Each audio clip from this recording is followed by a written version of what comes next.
Bonjour, aujourd'hui, les probabilités composées sans remise et avec remise. Anna a un sac qui contient 10 billes.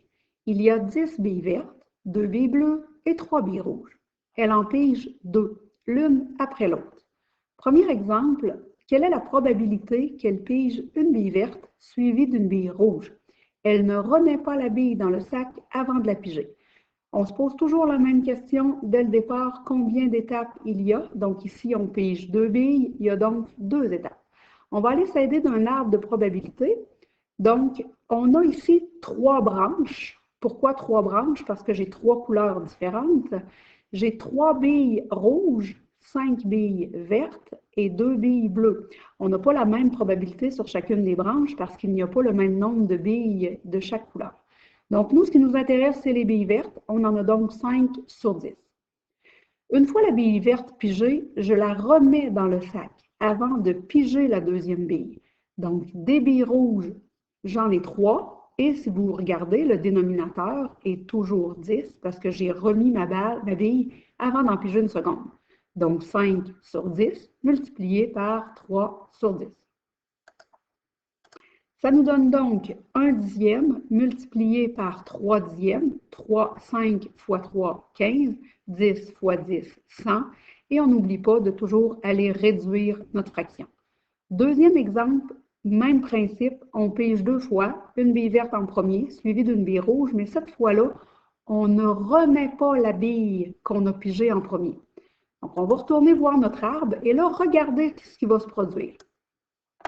J'ai toujours mes 3 branches avec les 3 mêmes probabilités dès le départ. Mais lorsque j'arrive à la seconde pige, je peux toujours piger une rouge, une verte, une bleue. Moi, c'est une verte que je veux. En premier, suivi d'une rouge. Donc, je m'en vais ici. Et là, regardez ce qui est arrivé à mon dénominateur. Il n'est plus 10, il est 9 maintenant. Parce qu'il n'y a plus 10 billes dans mon sac, il y en a 9. Les rouges, eux, n'ont pas changé. J'ai toujours 3 billes rouges.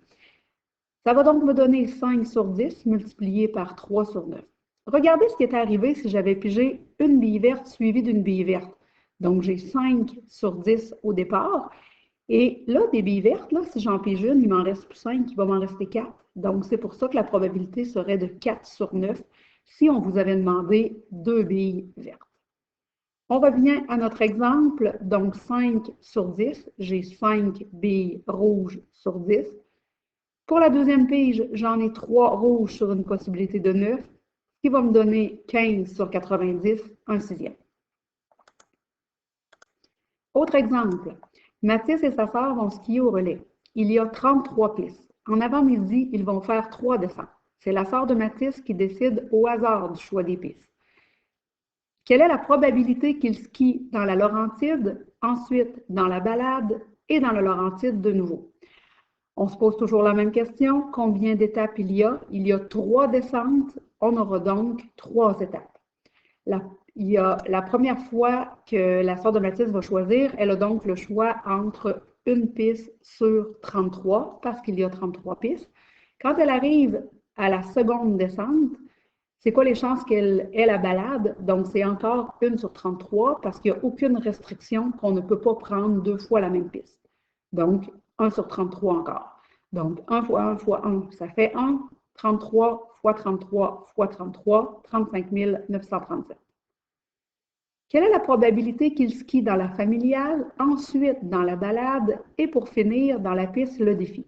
Mathis ne veut pas skier 2 fois dans la même piste.